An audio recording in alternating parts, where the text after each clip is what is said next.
Alif duduk di kursi kayu sederhana ruang tamunya.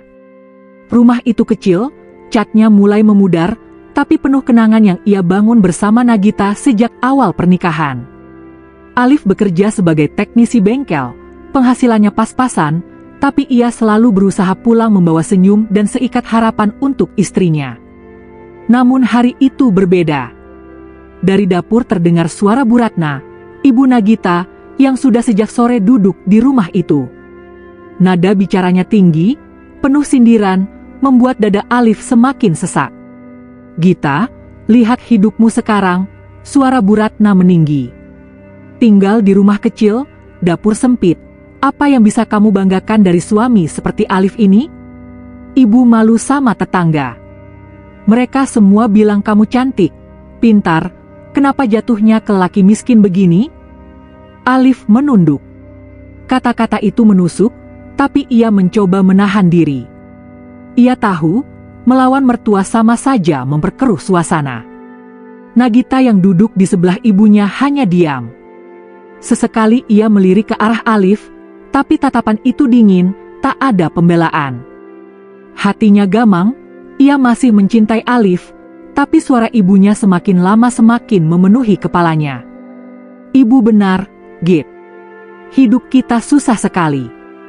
Aku capek kalau harus mikir terus soal uang belanja, soal biaya kontrakan, apalagi nanti anak sekolah," kata Nagita lirih, tanpa sadar menggores hati suaminya sendiri. Alif menatap istrinya, matanya merah. "Git, kamu lupa, setiap hari aku kerja banting tulang buat kita? Aku tahu aku belum bisa kasih yang mewah, tapi aku nggak pernah berhenti berusaha." Bu Ratna mendengus. "Usaha? Hasilnya mana? Sampai kapan anakku harus menderita begini? Kamu tuh nggak pantas buat dia, Liv." Alif menggenggam tangannya sendiri, menahan amarah. Bukan karena dirinya dihina, tapi karena orang yang paling ia cintai tidak membelanya. Malam itu sunyi. Setelah Bu Ratna pulang, Alif dan Nagita duduk tanpa kata. Hanya suara jam dinding yang terdengar. "Git," Alif membuka suara, "kalau kamu nggak bahagia sama aku, katakan. Jangan biarkan kata-kata orang lain merusak kita." Nagita terdiam lama, lalu menjawab pelan, "Aku cuma capek, Liv. Capek hidup miskin." Kalimat itu menghantam hati Alif lebih keras daripada teriakan siapapun. Hari-hari berikutnya, suasana rumah semakin dingin. Setiap kali Bu Ratna datang, selalu ada pertengkaran. Ia tak pernah berhenti membandingkan Alif dengan pria-pria lain yang lebih mapan. Sampai suatu sore, musibah datang. Alif yang sedang memperbaiki mobil di bengkel terkena kecelakaan. Dongkrak yang digunakan untuk mengangkat mobil tiba-tiba lepas, menghantam kakinya dengan keras. Ia terkapar, tak berdaya. Teman-temannya segera membawanya ke rumah sakit. Kabar itu sampai ke telinga Nagita. Ia bergegas ke rumah sakit bersama ibunya. Saat melihat Alif terbaring dengan kaki terbalut gips, air matanya sempat menetes. Tapi sebelum hatinya luluh, suara ibunya lagi-lagi meracuni. "Lihat, Git. Lelaki ini bahkan gak bisa jaga dirinya sendiri. Sekarang gak bisa kerja, gak bisa cari uang. Kamu mau makan apa? Mau hidup sampai kapan dalam kesusahan begini?" Nagita terdiam, pikirannya kacau. Di satu sisi, ia tahu Alif lelaki baik, penuh kasih, selalu setia. Tapi di sisi lain, ketakutannya akan hidup miskin semakin besar. Hari-hari Alif di rumah sakit penuh sepi. Nagita datang, tapi lebih sering mengeluh. Dan setiap kali Bu Ratna ikut, hinaan tak berhenti mengalir. Hingga suatu malam, keputusan pahit itu jatuh. "Liv," suara Nagita bergetar. "Ada apa, Git?" tanya Alif. Aku nggak bisa terus begini. Aku capek, aku nggak sanggup. Aku mau ikut ibu. Aku mau pisah." Alif membeku. Tubuhnya kaku seakan semua darah berhenti mengalir. "Git, kamu serius?" suaranya nyaris tak terdengar. Nagita menunduk, menahan tangis. "Aku minta maaf." Dan malam itu, tepat ketika Alif sedang terpuruk, istrinya memilih pergi bersama ibunya. Alif ditinggalkan dalam luka yang tak terkatakan. Bukan hanya tubuhnya yang hancur, tapi juga hatinya. Beberapa bulan setelah itu, kabar menyakitkan kembali sampai ke telinga Alif. Nagita menikah lagi. Suaminya kali ini pria kaya, pengusaha muda pilihan Bu Ratna. Pernikahan megah, penuh pesta, menjadi buah bibir tetangga. Alif mendengar semua itu dari ranjang kamarnya. Ia hanya tersenyum pahit, lalu menutup mata. "Kalau ini takdirku, aku harus ikhlas," gumamnya. Namun jauh di lubuk hatinya, ada bara kecil yang perlahan menyala. Bara yang akan membakar semua keterpurukan itu menjadi kekuatan baru. Hari itu langit mendung, seakan ikut menanggung berat hati Alif. Sudah beberapa hari ia tidak bisa bekerja penuh. Kakinya masih terasa sakit setelah kecelakaan di bengkel, meski sudah dibalut gips. Ia mencoba tetap membantu teman-temannya di bengkel kecil tempatnya bekerja, tapi tubuhnya tak lagi sekuat dulu. Namun justru di tengah kondisi itulah, cobaan lain datang. Bu Ratna semakin sering berkunjung, membawa racun kata-kata yang menusuk jiwa. "Lihat, Git," kata Bu Ratna suatu sore ketika mereka duduk di ruang tamu Alif. "Suamimu ini bahkan gak bisa jalan dengan benar. Apa kamu yakin mau hidup lama-lama dengan orang kayak gini? Kamu masih muda, masih cantik, masa mau terkubur dalam kesusahan?" Nagita hanya terdiam, menatap lantai. Di hatinya ada pergolakan. Ia tahu Alif lelaki baik, penuh kasih, yang tak pernah meninggalkannya. Tapi kata-kata ibunya terus menghantui, "Masa depanmu suram bersama lelaki miskin ini." Alif yang mendengar itu hanya mengepalkan tangan. Ia ingin membalas, ingin berteriak, tapi ia menahan diri. Ia hanya berkata pelan, "Bu, saya memang belum bisa memberi yang banyak, tapi saya berusaha sekuat tenaga. Saya mencintai Gita, itu yang utama." Bu Ratna mendengus. "Cinta? Cinta nggak bisa bayar belanja, Liv. Cinta nggak bisa bikin anakmu sekolah di tempat bagus nanti." Nagita menoleh pada Alif. Matanya sayu, ada ketakutan di sana. Aku capek, Liv," katanya lirih. Kalimat itu menusuk lebih dalam daripada hinaan siapapun. Malam itu, Alif memutuskan pulang lebih larut dari bengkel. Ia ingin menyelesaikan pekerjaan mobil pelanggan agar bisa mendapat tambahan. Tapi nasib buruk menimpanya. Dongkrak yang ia gunakan untuk mengangkat mobil tiba-tiba goyah, dan besi berat menghantam kakinya. Ia teriak kesakitan, teman-teman langsung membawanya ke rumah sakit. Hasil pemeriksaan menunjukkan kakinya retak. Ia butuh waktu berbulan-bulan untuk pulih total. Nagita datang bersama ibunya. Melihat suaminya terbaring lemah dengan kaki dibalut gips, hatinya sesaat terasa pedih. Namun sebelum ia bisa bicara, ibunya sudah mendahului. "Sudah, Git. Kamu lihat sendiri kan? Lelaki ini nggak bisa lagi jadi tulang punggung. Hidupmu bakal habis kalau kamu tetap bersamanya." Alif mencoba meraih tangan istrinya. "Git, jangan dengarkan. Aku masih bisa berjuang, aku nggak akan nyerah. Aku butuh kamu di sisiku." Namun tangan itu tidak digenggam balik. Nagita hanya menatapnya lama, lalu menunduk. Air matanya jatuh, tapi ia tidak berkata apa-apa. Hari-hari setelah kecelakaan itu penuh dengan sepi. Alif terbaring di rumah sakit, sementara Nagita jarang datang. Sekalipun datang, wajahnya murung, penuh keraguan. Sampai akhirnya, pada suatu malam yang dingin, Nagita datang sendirian. Ia duduk di kursi sebelah ranjang, menunduk. "Liv," suaranya bergetar. Alif tersenyum tipis, berusaha tegar. "Kenapa, Git? Kamu kelihatan gelisah." Nagita menelan ludah. Aku nggak sanggup lagi. Aku nggak bisa terus hidup dalam keadaan begini. Aku capek, Liv. Aku mau ikut ibu. Wajah Alif langsung pucat. Tubuhnya kaku, seolah dunia berhenti berputar. Apa maksudmu, Git? Kamu mau ninggalin aku sekarang? Nagita menangis. Aku minta maaf, aku sudah terlalu lelah. Ibu bilang ada laki-laki yang bisa membahagiakan aku. Aku mau ikut dia. Alif tak percaya dengan telinganya sendiri. Git, aku ini suamimu. Kita janji di depan Tuhan buat bersama dalam suka dan duka. Kenapa di saat aku jatuh, kamu malah ninggalin? Nagita hanya terisak.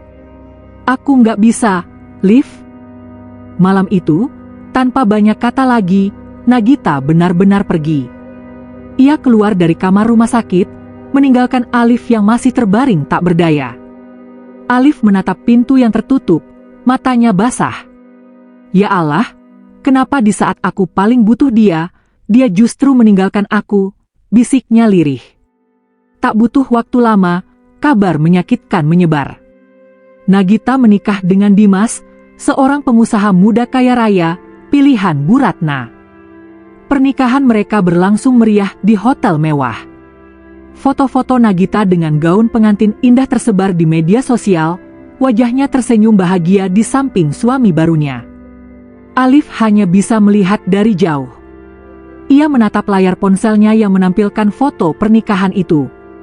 Dadanya sesak, tapi ia tak bisa melakukan apa-apa.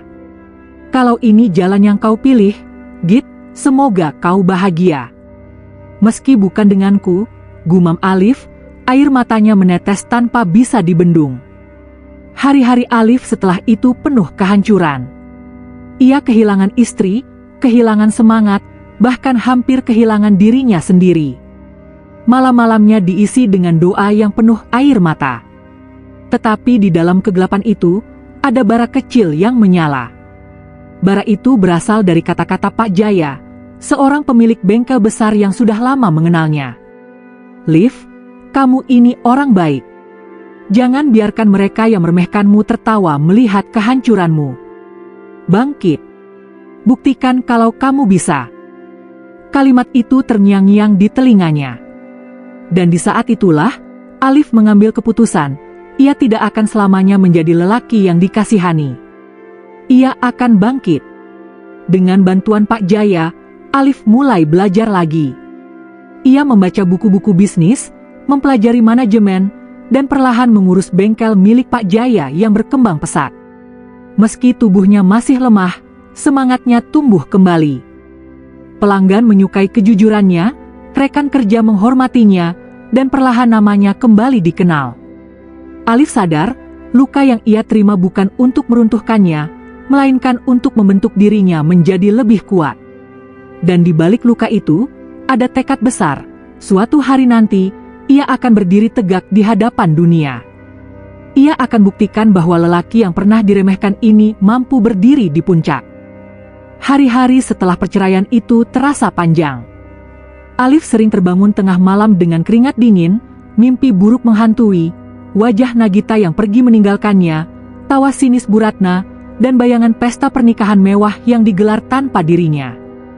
Namun, Alif bukan tipe lelaki yang menyerah pada keadaan. Luka hatinya yang dalam justru menjadi cambuk untuk berdiri.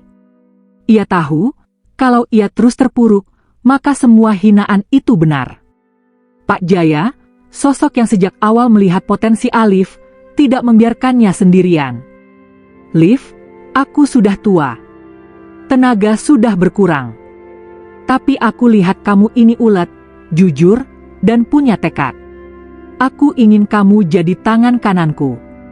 Kita kembangkan bengkel ini jadi lebih besar, ucap Pak Jaya suatu sore sambil menepuk pundaknya. Alif tertegun.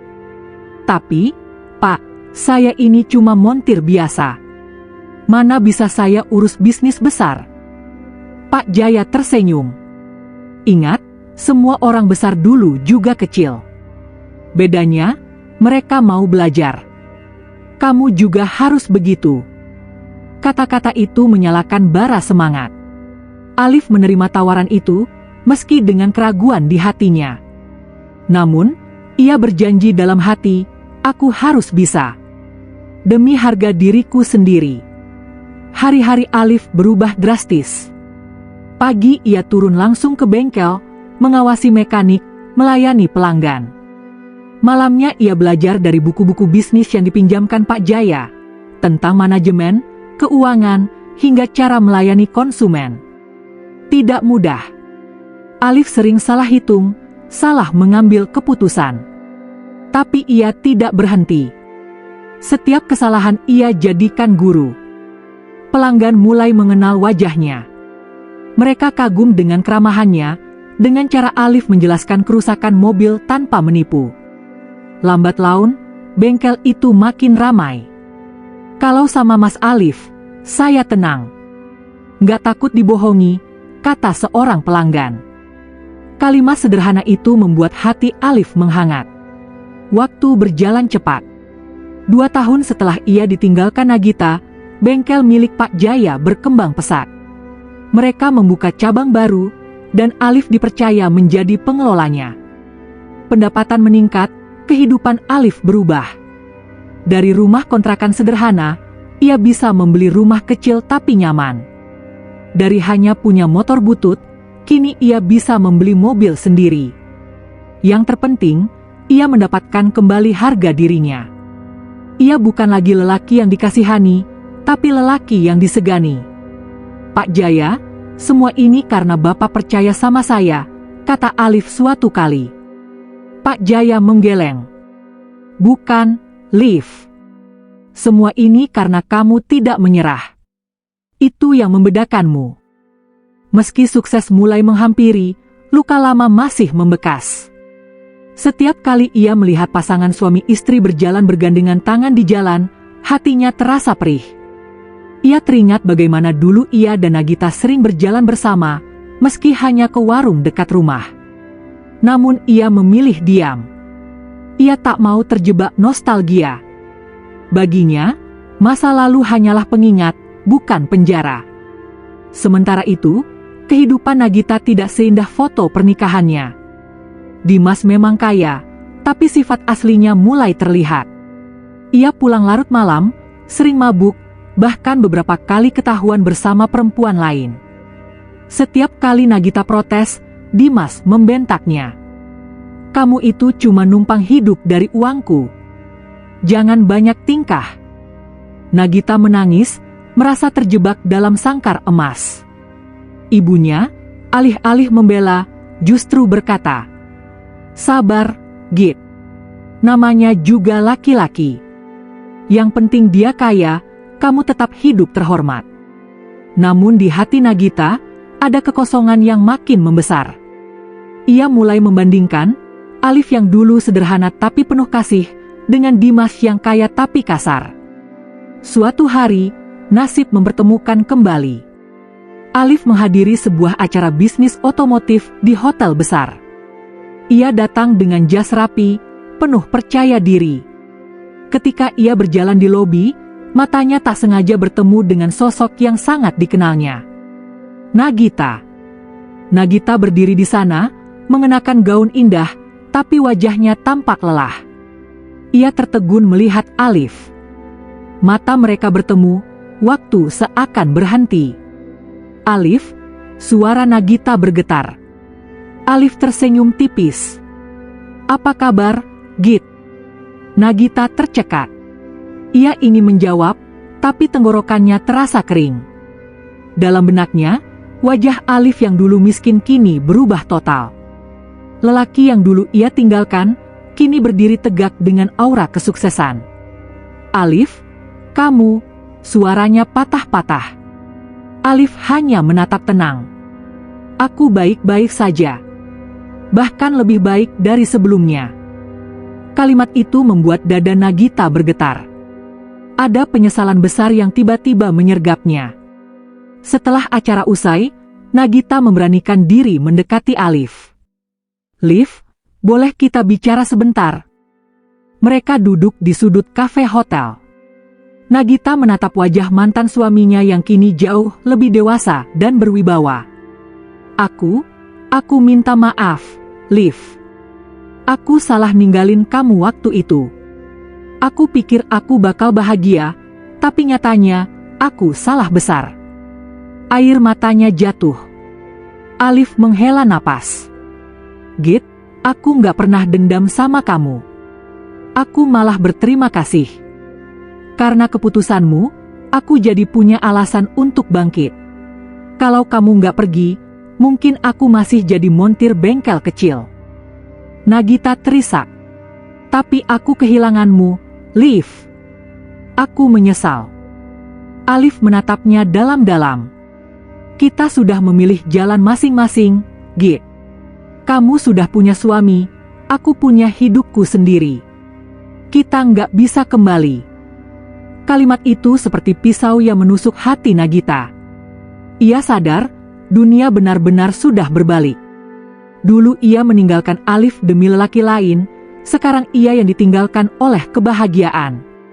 Sejak malam itu, Nagita sering memikirkan Alif. Ia melihat berita tentang kesuksesannya di surat kabar, di media sosial, bahkan di televisi. Setiap kali melihat, hatinya semakin hancur. Sementara Alif, meski masih menyimpan luka, memilih melangkah ke depan. Ia tidak ingin kembali ke masa lalu.